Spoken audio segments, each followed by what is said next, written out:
Thank you, Chairman Smith, Ranking Member Karen Bass, for the invitation to testify today. The United States and Zimbabwe have had a long and supportive relationship. The United States remains Zimbabwe's biggest donor and has already given $1 billion in aid since 2001. The out of Mr. Mugabe in November 27, after a military-led guardian coup that ended in his resignation, is an outcome that many of us would not have predicted. I believe I also speak for my generation, those of us born after independence, when I say the idea of a post-Mugabe Zimbabwe is quite surreal. Mr. Mugabe's 37-year tenure was complex. While he made significant improvements in welfare provision, his authoritarian rule resulted in much suffering, notably the 1983 Matabeleland genocide and violence against political opponents. In response to the declining economy, at least 2 million Zimbabweans emigrated.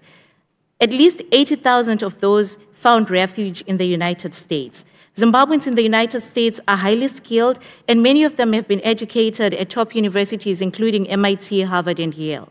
Zimbabwean Americans have also made significant contributions in the arts, for example, the brilliant Black Panther actress Danai Gurira.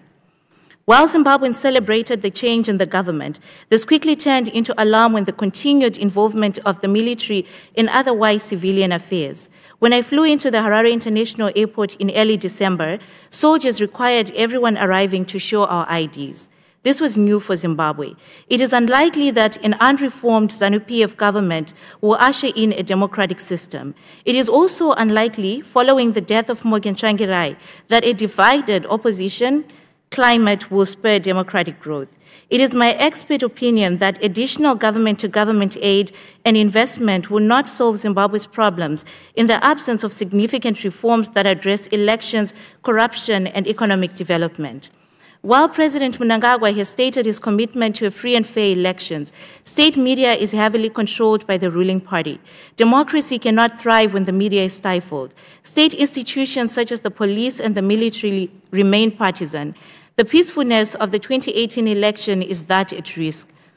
Zimbabwe's high youth unemployment has also created a readily available marketplace of youth who can be paid to harm others.